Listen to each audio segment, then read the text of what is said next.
परंपरागत तरीके से किला में की गई गद्दी पूजा।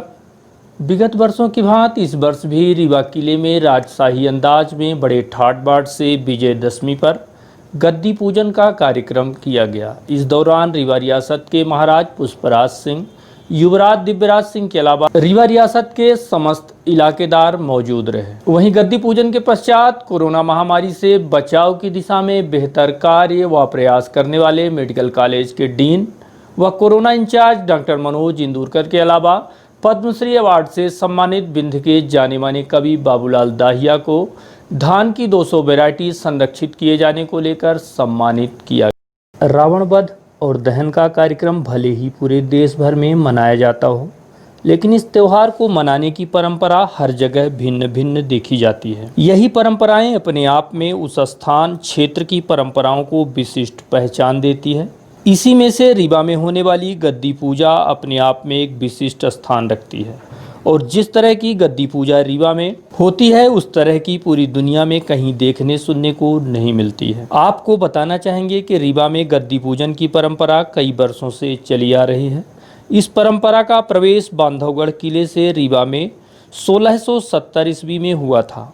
उस दौर में बघेल वंश के तत्कालीन 22वें महाराज के तौर पर महाराजा विक्रमादित्य सिंह जूदेव पहली बार किले में गद्दी पूजन का समारोह आयोजित किए। तभी से रीवा रियासत में यह परंपरा बड़े ही धूमधाम से मनाई जा रही है। इसी क्रम को आगे बढ़ाते हुए रीवा महाराज पुष्पराज सिंह व युवराज दिव्यराज सिंह आज भी उसी राजसी अंदाज में इस गद्दी पूजन को मनाते आ रहे हैं। गद्दी पूजन में महाराजाधिराज भगवान राम का विशेष पूजन अर्चन के बाद रीवा महाराज पुष्पराज सिंह पुरोहितों के साथ जनता के बीच शाही अंदाज में उपस्थित होते हैं। इसके बाद बग्घी में बैठकर पूरे शहर में इनका जुलूस निकाला जाता था, परंतु इस वर्ष कोरोना संक्रमण की वजह से महज परंपरा का निर्वहन करते हुए गद्दी पूजन किया गया है। ऐसी परंपरा सिर्फ रीवा राजघराने की ही रही है कि राजगद्दी में रीवा के राजा नहीं बल्कि राजा रामचंद्र जी विराजमान होते हैं और जो भी रीवा के महाराज हुए हैं वे सभी राजा राम जी के प्रतिनिधि बनकर राज्य का संचालन करते रहे हैं। एक बहुत लंबे अंतराल से रीवा का दशहरा मनाया जा रहा है और लगभग मेरे समझ में 250 साल पहले से, थोड़ा शांत रहें,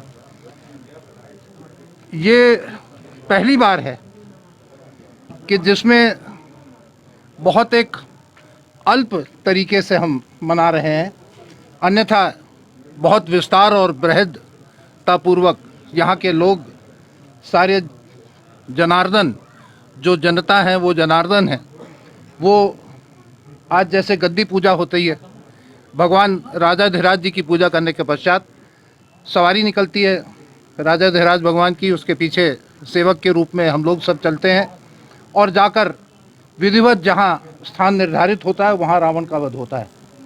आज वो स्थान परिस्थितियों के अनुसार यहाँ पर निर्धारित करना पड़ा। प्रशासन, हम लोग, दशहरा समिति जो है हमारी शहर की रीवा दशहरा समिति, उसने भी ये निर्णय लिया और मुझे लगता है कि जो जिस प्रकार से लोगों ने इसमें अपना योगदान दिया है शांति बनाए रखने के तरीके से, वो निश्चित रूप से बहुत